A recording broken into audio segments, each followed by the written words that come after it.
자, 이제 마지막 시간 강의 한번 시작하겠습니다. 혹시 질의하실 사항이 있으시면은, 우리 그 채팅창에 통해 가지고 질의하시면은 제가 중간중간에, 답변해 드리겠습니다. 마지막 시간입니다, 이제. 자, 종합소득세 관련 사항입니다. 자, 종합소득세 기본적인 개념 잠깐 알고 넘어가겠습니다. 자, 종합소득세는 이제 개인별로, 1년간 발생한 소득을 갖다가 합산해서 해당 소득에 대해서 과세하는 소득을 얘기하는 거죠. 여기 납세 의무자는 제가 앞전에 한번 얘기 드렸는데, 자, 거주자하고 비거주자로 나눠요. 요거는 국적하고는 상관없습니다. 그래서 외국인이라 하더라도 거주자가 될 수도 있고요. 또 내국인이 이제 비거주자가 될 수도 있습니다. 비거주자가 될 수 있기 때문에 거주자는 국내에 주소를 두거나 1과세 기간 중 183일 이상의 거소를 둔 개인을 얘기합니다.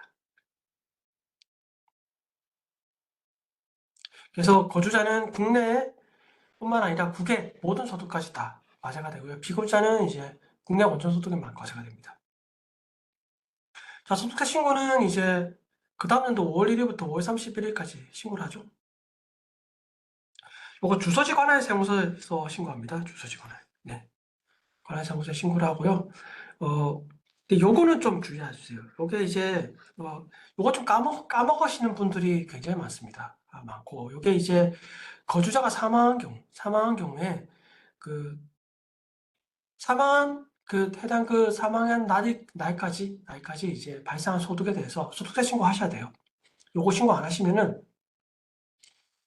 당장은 안 나오겠지만, 나중에 뭐 조금 있다가 보면은 갑자기 뜬금없이 이렇게 세금 내라고 날라올 수도 있어요.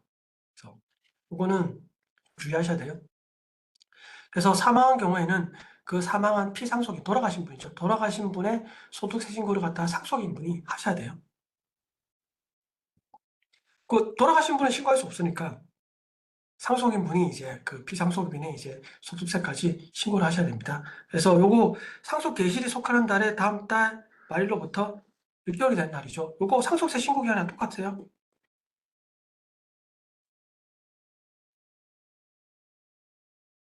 신고 기한과 같습니다. 그래서 그 상속 개시일이 속하는 달에 말일로부터 6개월까지 6개월 이내 소득세 신고까지 같이 하셔야 돼요. 그래서 만약 예를 들어 가지고 1월 1일 날 돌아가셨다. 그러면 말일로부터 6개월이 되니까 2, 3, 4, 5, 6, 7월 말이죠. 7월 말까지 신고하셔야 됩니다. 그리고 요거 전자신고 안 됩니다. 전자신고 안 되면 수기로 해서 서면으로 신고하셔야 됩니다.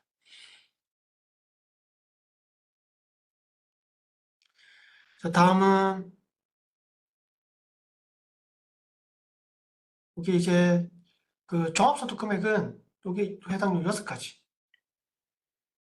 뒤에 잘렸는데 이게 이자, 배당, 사업, 근로연금, 기타까지 다 합쳐서 발생된 소득을 갖다가 종합소득이라고 합니다. 그래서 해당 이 종합소득에 대해서 납부하는 세금을 얘기합니다.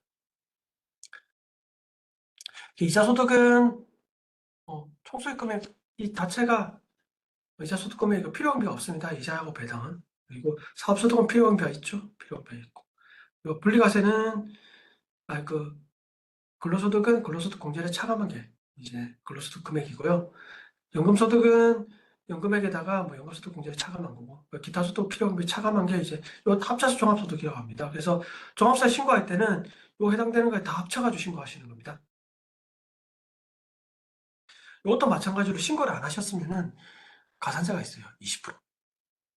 그래서 요거 가산세는 꼭 있으니까 신고는 무조건 하셔야 돼요. 이거 신고 안 하시는 분들이 꽤 많습니다. 종합소득 신고. 특히 어 프리랜서 분들은 내가 원천살이 떼니까 나서 그 다음에 5월달에 신고가 해야 되는지 모르시는 분들이 굉장히 많아요. 그래가지고 나중에 신고 안 하시면 나중에 세금 내라고 날라오죠. 날라오기 때문에 그래서 그분들도 꼭 신고하셔야 됩니다. 여러분들이 나중에 뭐 사업소득 지급하시거나 이렇게 하실 때 그 프리랜서 분한테 5월달에 신고하세요 이렇게 말씀을 해주시는 게 좋습니다. 예. 그래서 대부분 그분들은 다 회사라고 하죠. 그 이제 소득을 지급한 분들이 굉장히 많이 원망하십니다. 그래서 이거 꼭 신고하셔야 되고요. 납부지원 가산세는 앞선의 부가가치세와 똑같습니다. 그래서 1일 10만 분의 20이죠. 그래서 이게 총 영어로 따지면 한 8% 정도 나옵니다. 8.03% 정도 나와요. 그래서 요거 갖다가 하셔야 되고. 자, 종합세대 신고 요금과 기장 의무입니다. 요거는 좀 봐주세요. 자, 요게 이제 그 기장 의무에 대한 구분인데요. 일단 먼저 우리 요거부터 먼저 구분하세요. 복식부기 의무자와 간편장부 대상자. 자, 기장 의무를 갖다가 간편장부라고 해가지고 우리 복식부기는 뭐 차변 대변 해가지고 그 재무제표도 작성하고 이렇게 하는 게 이제 복식부기죠. 복식부기가 아니라 우리 가계와 똑같이 현금을 입출금에 대해서만 작성하는 장부를 갖다 우리는 간편장부라고 하는데 간편장부를 해도 되는 사업자가 있고 그다음에 복식부기 의무에 가지고 재무제표까지 작성해야 되는 사업자들이 있는데 그 나누는 기준은 직전 연도의 수익금액 기준으로 나눕니다. 나누고 또 신규 우리 간편장부 대상자는 신규 사업자는 일단 처음에 시작했을 때는 간편장부 대상자예요. 간편장부 대상자고 그리고 직전 연도의 업종별로 수익금액에 따라 가지고 내가 간편장부냐 또는 이제 복식부기냐 이거 나뉩니다. 일단 뭐 도소매업 같은 경우는 가장 많이 사요. 도소매업 같은 경우는 3억을 기준으로 해서 3억이 미달하면은 이제 직전 연도에 이게 간편장부 대상자고요. 3억 이상이면은 이제 복식부기 의무자입니다. 그리고 제조업이나 뭐 건설업 같은 경우는 이제 1.5, 1억 5천 이상이면은 직전 연도에 복식부기 의무자고요. 1억 5천이 미달되면은 간편장부 대상자예요. 부동산 임대업이나 서비스업 같은 경우 7,500을 기준으로 해서 나눕니다. 자, 그리고요. 외부 조정 대상자라고 있죠. 이 외부 조정 대상자는 게 뭐냐면은 그 이제 복식부기 의무자는 세무조정 계산서를 제출해야 돼요.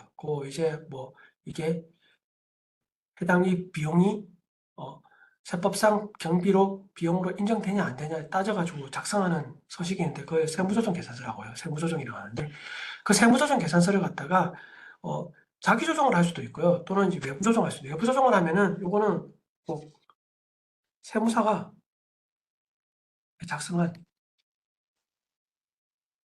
그 세무조정 계산서를 첨부해야 될 사업자예요. 그리고 세무조정 계산을 첨부하지 않으시잖아요. 그럼 무신고예요. 무신고 가산세가 부과되는 겁니다. 그래서 요분들은 금액이 좀 세죠? 해가지고 직전 연도에 도소매업 같은 6억 그리고 제조업이나 건설업 같은 경우는 3억이고요. 그리고 부동산 임대학은 1.5억입니다. 1.5억. 요 사업자들은 세무사가 작성한 세무조정 계산서를 작성해야 되는 사업자. 그걸 작성 안 하고 그냥 외부 조정을 안 하고 자기 조정했다. 그러면 이거 무신고입니다. 무신고 가산세가 부과되는 거예요. 자, 성실신고는 이거는 해당 사업자 당해 연도에 수익 금액이 일정한 금액 이상이 되면은 성실신고 확인서라고 제출해야 돼요. 이것도 세무사가 작성한 성실신고 확인서라고 있는데 요거는 서식이 굉장히 많아가지고 해당 성실신고 대상 사업자에 확인되면은 성실신고 확인서를 갖다가 세무사가 확인해가지고 도장을 찍어가지고 제출해야 됩니다. 요거 제출 안 하시면은 이것도 안 돼요. 제출하셔야 되고 그리고 요거는 성실신고 확인을 만약에 대상자시면은 성실신고 확인 비용을 갖다 주셔야 되는데 요거는 해당 그 60% 개인 같은 경우는 120만 원, 그리고 법인 같은 경우는 150만 원 한도에 해서 요거는 이제 세액공제를 해줘요. 세액공제 해주고. 그래서 이건 1월 15억, 7.5억, 그리고 요 기준으로 나눕니다. 그리고 이제 여기 이제 기준경비라고 적혀 있는데 요거는 뭐냐면은 자, 우리 소득세를 신고할 때는 그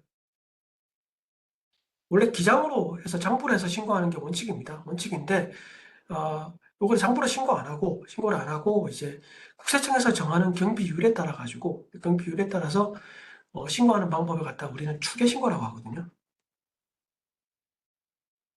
자, 추계 신고하는 방법에는 단순 경비율이 있고요. 그리고 이중 경비율이라는 게 있습니다. 단순 경비율은 단순 경비율 대상자가 하는 건데 요거는 이제 좀 소규모 사업자예요. 그래서 요 기준경비 대상자가 이제 직전 연도에 6천만 원 이상이거나 우리 도소매업 같은 경우 또는 해당 연도에 3억 이상 둘 중에 하나만 해당이 되면은 기준경비 대상자예요.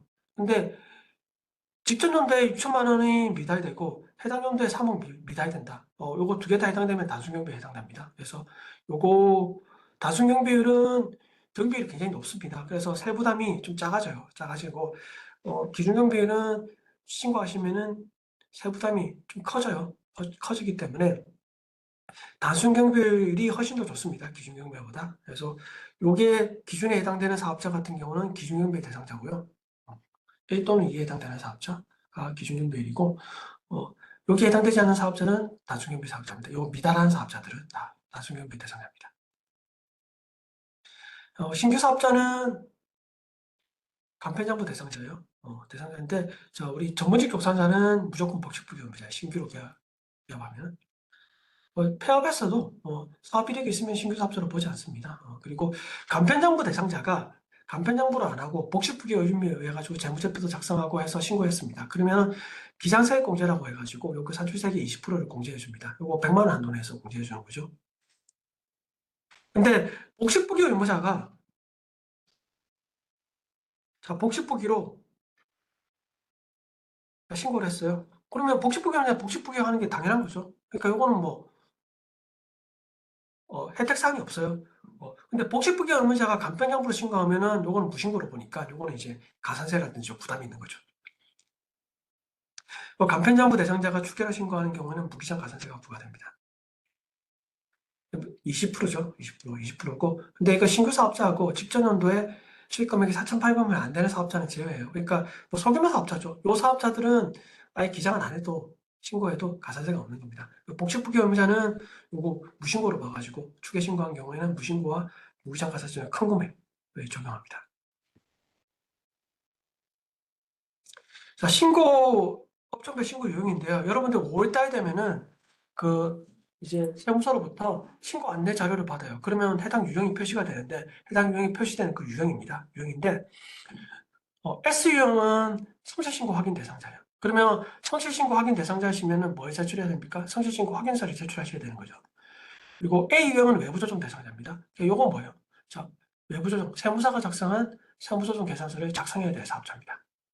B유형은 복식부기 의무자인데 자기조정 대상자예요. 요거는 세무사가 작성한 세무조정 계산서를 작성 안 하셔도 상관없어요. 자기가 작성한 세무조정 계산서를 작성하셔도 됩니다. C유형은 복식부기 의무자한테 전년대 추계 신고한.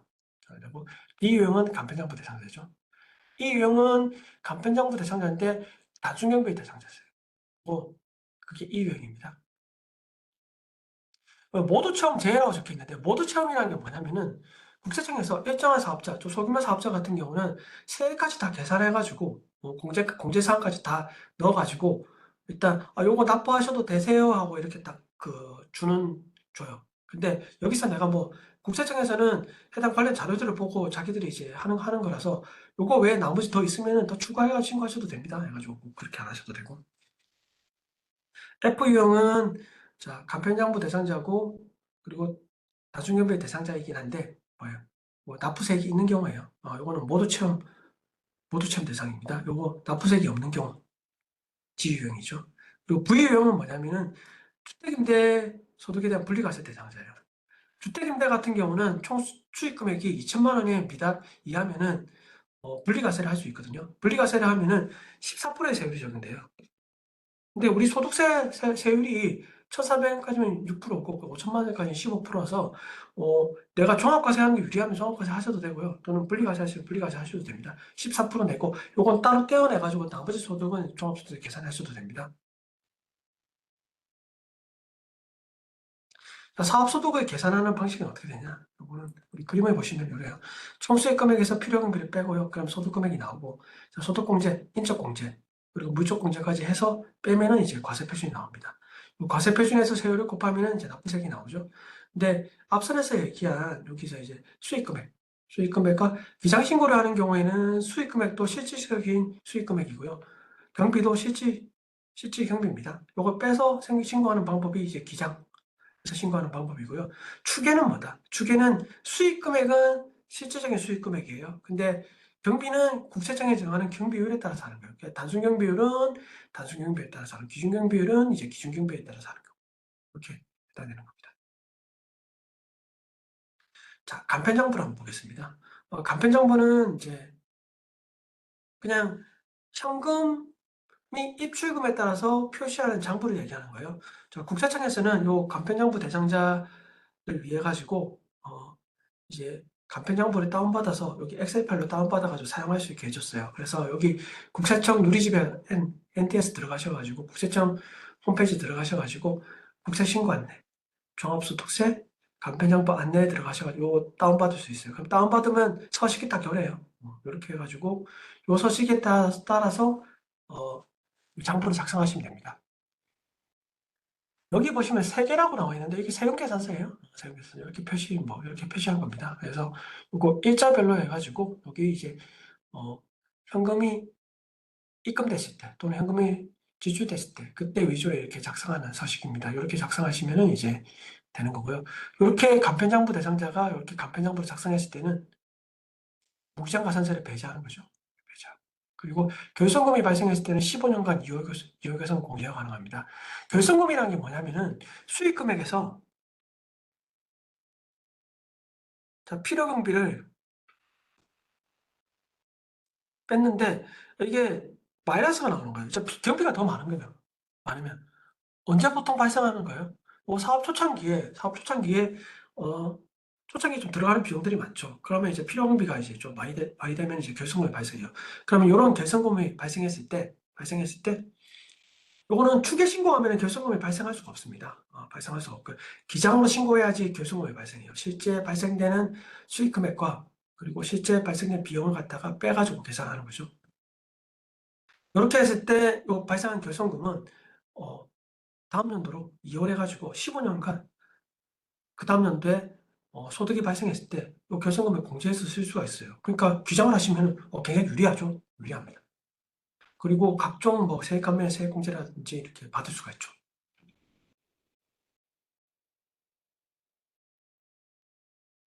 또 요게 이제 뭐냐면은 총수익금액 필요경비 계산서예요. 계산서인데 서식이에요. 서식인데 여기서 총수익금액에서 필요경비 요걸 뺀 거를 갖다가 이제 해서 소득금액을 갖다가 이제 계산하는 그 서식입니다. 그래서 요걸 안에다가 이렇게 나중에 간편장부로 신고하실 때 요걸 적으시면 되는 거예요. 여기에 보면 매출원가가 나와 있는데 요거 기초재고에다가 단기 매입액을 더하고 기말 재고를 빼면은 뭡니까? 매출원가가 나오죠. 매출원가가 나옵니다. 자, 그리고 일반 여기 이제 경비에 해당되는 것 갖다가 여기다가 금액을 적으시고 필요경비 합계에다가 수익 금액에서 필요경비 합계액을 여기 나타내는 표고요. 나중에 간편정보 소득 금액 계산하는 내역에 가시면 이제 소득 금액을 이제 표시할 수가 있습니다. 자, 다음은 복식부기예요. 자, 복식부기는 우리 그 재무제표를 작성해야 되는 거죠. 복식부기 원리에서 작성하는 거고 세법에서는 이제 표준 재무제표라고 해가지고 그 일반적으로 기업회계 기준을 준용해가지고 세법에서 정하는 서식이 있어요. 그래서 그 표준 재무제표라고 하는데 이런 표준 재무제표를 갖다가 제출하셔야 되고요. 또 그다음에 조정 계산서도 제출하셔야 된다. 이 중에서 하나 빠지면은 요거 무신고로 봐요. 무신고로 봐. 그래서 두 중에 큰 금액을 갖다가 가산세로 부과합니다. 산출세액의 20%, 무기장 소득금액의 20% 또는 신고의 납부세액의 20%에다가 뭡니까? 수익금액 0.07% 중 큰 금액 중에 이 두 중에 큰 금액을 갖다 가산세를 적용합니다. 그래서 보통은 복식부기 의무자가 되시면 이제 기장을 하셔야 되는 거죠. 그래서 보통 회계사무소에 맡기거나 하셔서 기장을 하십니다. 다음은 추계소득금액을 계산하는 방법입니다. 자, 우리 보통 복식부기 의무자나 간편장부 대상자나 상관없이 원래 기장으로 신고하는 게 원칙이에요. 근데 내가 기장을 안 하고 이렇게 추계로 신고할 수 있는데 간편장부 대상자는 기준경비 대상자가 아닌 경우에 다중경비 대상자예요. 다중경비 대상자가 훨씬 좋습니다. 이게 경비율이 굉장히 세요. 이게 보통 도소매업이나 이런 거 같은 경우는 90%가 넘습니다. 경비율이 넘기 때문에 그래서 수익 금액에 나중에 빼서 계산하면 소득 금액은 자체가 그렇게 크지가 않아요. 그래서 그런 거고, 기준경비의 대상자는 일단 단순경비를 계산한 거에서 2.8% 또는 복식부기업자는 3.4% 하기 때문에 소득금액을 계산하기 때문에 뭐 세부담이 늘어나요. 세부담이 늘어나기도 하고 또 이 중에서 작은 금액으로 하는데 앞선에는 주요경비는 뭐 매입비용이라든지 임차료라든지 인건비 같은 거 요거는 적격정비에 수취하셔야 돼요. 수취하셔야 되고 여기에다가 기준경비 하는데 이 기준경비는 굉장히 낮습니다. 분명히 낮아요. 왜냐하면 앞선에서 여기 요 비용들을 먼저 빼줬기 때문에 이거 제외한 금액을 갖다가 여기다가 경비를 산정하기 때문에 기준 경비가 굉장히 낮아요. 그래서 세부담은 단순 경비의 대상자가 세부담이 훨씬 좋습니다. 세부담 훨씬 낮아요. 낮기 때문에 그래서 보통은 기준 경비 대상자가 되는 순간부터 기장을 해야지 이렇게 생각을 하세요. 예. 왜냐하면 이때 세금이 나오는 거 보면은 뭐 가령 뭐 깜짝 놀랄 경우도 있습니다. 그래서 이제 요런 분들이 이제 어 기장을 해서 신고를 하는 거죠. 그래서 매입 비용은 주로 재화의 매입이라든지 외주 가공비라든지 또는 운송비 운반비라든지 이런 것들이 이제 매입 비용에 들어가고 임차료는 이제 우리 임차료 얘기하는 거죠. 우리 건물이라든지 기기라든지 임차료, 인건비는 이제 급여를 얘기하는 거예요. 급여 대시급 얘기하는 거. 그리고 기준경비가 단순경비는 국세청에서 정합니다. 그래서 보통 매년 4월 정도 되면 이걸 고시합니다. 고시해서 이거 매년 똑같지가 않아요. 거의 비슷하긴 한데 이제 세월이 변하고 또는 이제 해당 조금씩 바뀌기 때문에 이거는 매년 고시를 합니다. 고시를 하기 때문에 4월 달에 이거 한번 확인하셔야 돼요. 여러분들 한번 확인하셔야 됩니다.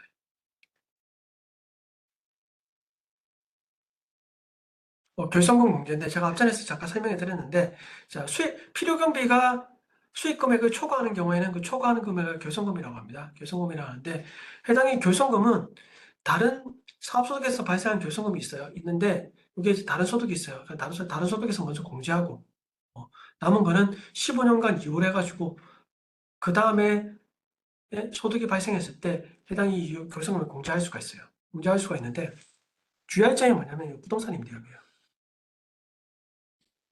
부동산 임대업이 발생하는 것은 타소득에서 공제할 수 없습니다. 요거는 나중에 부동산 임대업에서 발생하는 거는 부동산 임대업에서만 공제하셔야 됩니다. 근데 주택 임대는 다른 소득에서 공제할 수 있어요. 또 중소기업 같은 경우는 소급 공제가 가능합니다.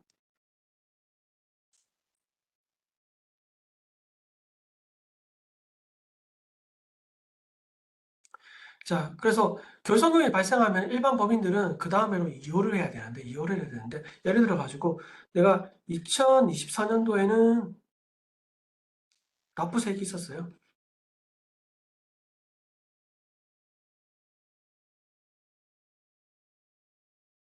자, 그래서 2024년도에는 납부세액이 있었고요.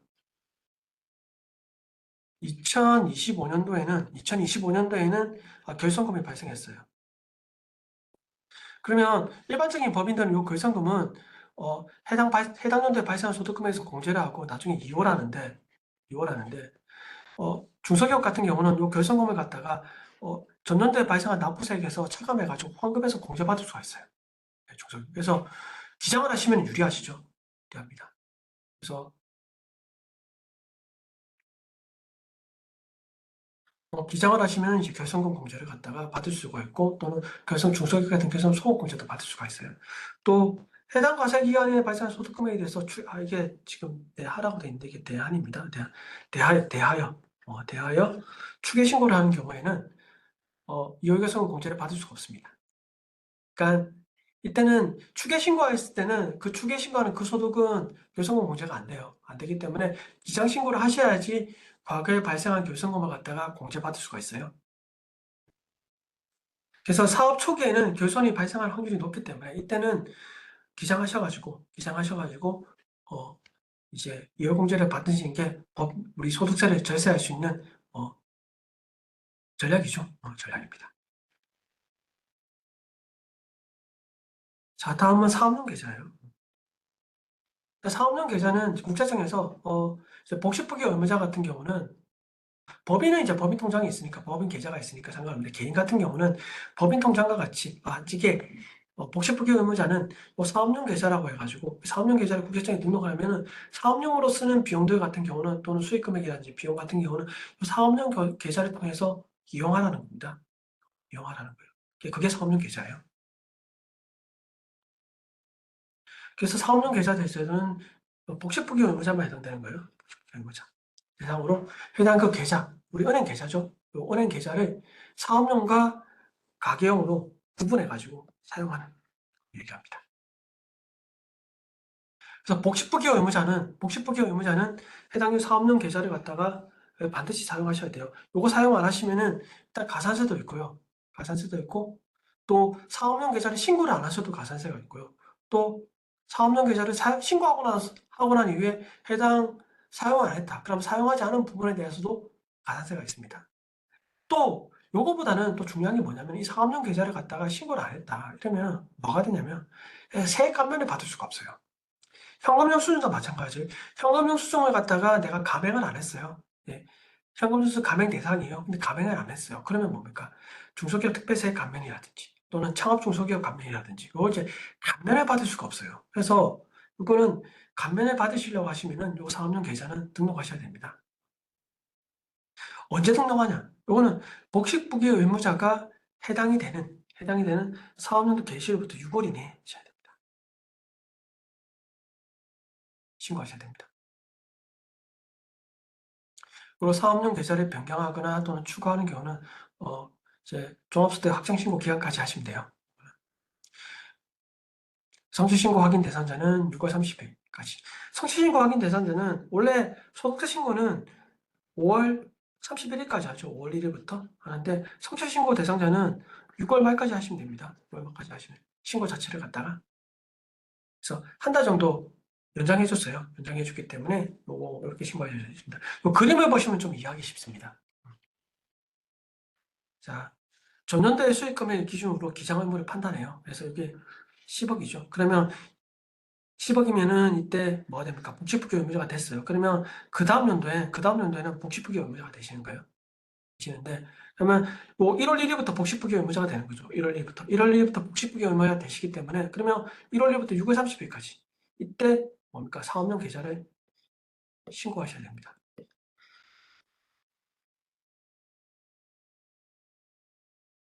그리고 이때 법식부기 의무자 됐어요. 그러나서 신고하고 나니까 변경하거나 또 추가할 경우에는 그 다음도 확정 신고 기간까지 하시면 됩니다. 5월 31일까지. 그래서 여러분들 나중에 있잖아요. 그 종합소득세 신고 안내 자료에 내가 복식부기 의무자로 표시가 돼 있어요.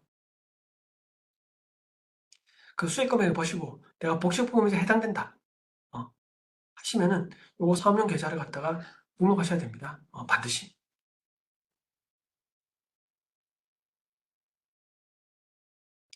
이러한 사업용 계좌를 미사용했을 경우에는 사용하지 않은 금액의 0.2%입니다. 0.2% 가산세가 부과됩니다.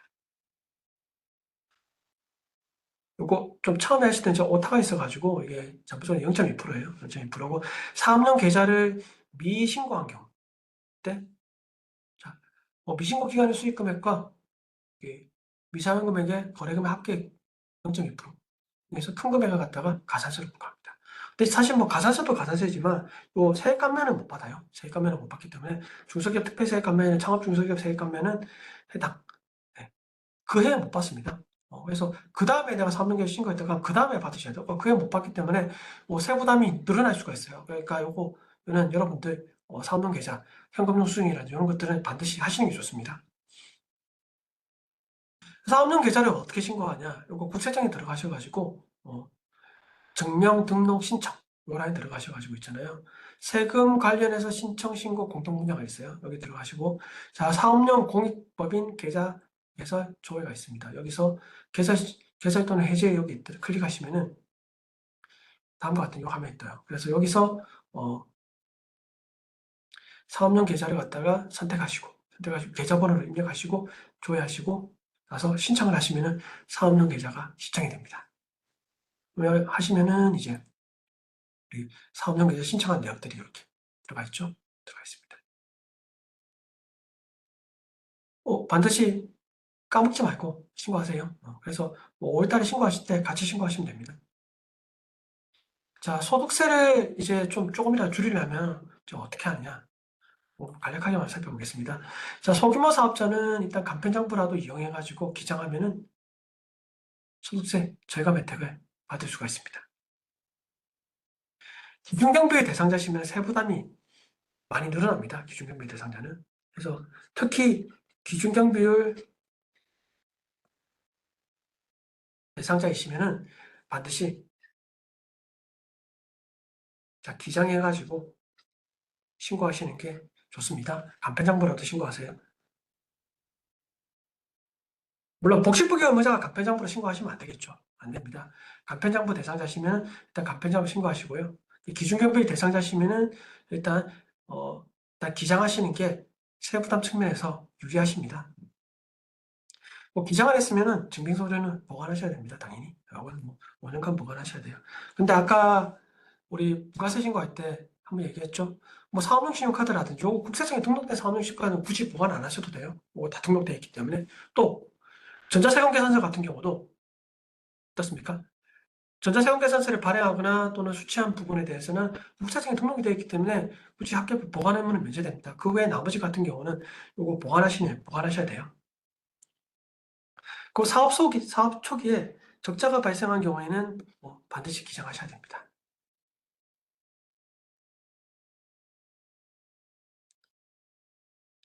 하시는 게 나중에 그 결정금을 갖다가 추후에 해당 소득금액이 줄일 수가 있습니다. 15년간 이월에서 공제받을 수 있기 때문에 또 중소기업은 어떻습니까? 나중에 소득공제까지 받아서 환급까지 받을 수 있어요. 전년도에 납부한 세액을 갖다가 환급받을 수가 있어요. 환급받을 수가 있기 때문에 요거 기장을 하시면 사업 초기에 결정금 발생하시면 아 내가 결정금이 발생할 것 같다. 그러면 무조건 기장하셔야 됩니다. 그래서 그 서식에다가 이월 결정금 공제라는 걸 갖다 적으셔가지고 이게 반드시 비장 신고를 하시는 게 좋습니다. 어, 자, 그리고 지출 증빙서류도 뭐 잘 보관해야 되겠죠. 그리고 상대방이 의심스러울 때는 딱 금융 회사를 통해서 대금을 지급할. 요거는 뭐 요건 당연한 거예요. 왜냐면 어, 그 3만 원 초과분에 대해서 3만 원 초과분에 대해서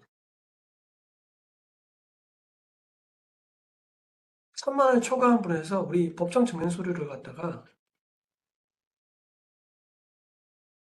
미수치할 경우에는 자, 가산세 2%가 부과돼요. 예, 2% 가산세가 2%가 부과되는데, 물론 3만 원 초과하는 것 중에서 적격 증명을 갖다가 수취해야 되는데, 뭐 농어민으로 구입했다든지 비사업자로부터 이제 뭐 취득했다든지 이런 것들은 이런 사람들한테 했을 경우 또는 뭐 금융보험이라든지 그 한 꽤 많은 이제 그 적격 증명 서류를 수취하는 안 해도 되는 이제 그 사업자들이 있어요. 업종이라든 그거 제외하고 이제 나머지 같은 경우는 3만 초과하는 거에도 법정 증명 수취해야 됩니다. 수취해야 되는데 그 수취를 하지 못했을 경우에는 가산세가 부담이 돼요. 근데 이게 해당 거래 증빙이라든지 사업과 관련된 게 인정이 되면은 요거 비용으로 인정받을 수 있거든요. 자, 2%라도 비용으로 가산세를 내더라도 비용을 인정받는 게 세부담 측면에서 훨씬 좋은 거죠. 좋기 때문에 그러면 이 비용으로 인정받으려고 하면은 일단 거래 상대방에 대한 어떤 대금을 지급했던 내역이란 이런 것들이 이제 뭡니까? 증명을 할 수 있어야 돼요. 그러려면 금융거래를 통해서 증명하시는 게 낫죠. 현금으로 줬다고 하면 증명하기가 사실 좀 까다롭습니다. 그래서 금융회사를 통해서 대금을 수수하는 게 좋습니다. 그리고 결손이 발생하거나 무실적인 경우는 또 신고만은 기한은 요거는 제가 아까 여러 번 말씀드렸어요. 신고라도 제대로 하셔야 됩니다. 신고라도. 신고를 하면은 일단 가산세가 10% 적용돼요. 신고를 안 했을 경우 나중에 결정받거나 했을 때는 20% 가산세가 적용됩니다. 그러니까 10% 가산세가 작을 것 같지만 이거 굉장히 큽니다. 커요. 그렇기 때문에 여러분들 뭐 가산세 부담도 있기 때문에 신고는 항상 제때 신고를 하셔야 됩니다. 소득세는 5월 31일까지, 5월 1일부터 5월 31일까지. 부가세는 과세기한 종료부터 25일이죠. 25일까지 신고를 하셔야 됩니다. 그리고 각종 의무를 자행해서 가산세 부담은 뭐 당연한 거죠. 이렇게 하시면 이제 소득세가 이제 좀 절약이 될 수 있습니다. 자, 음, 오늘 수업은 여기까지 하겠습니다. 뭐 장시간 이렇게 이제 수업 들으신다고 수고 많으셨습니다. 네, 감사합니다. 네, 다음에 또 기회 되면 다시 또 뵙겠습니다. 네, 수고하셨습니다. 네.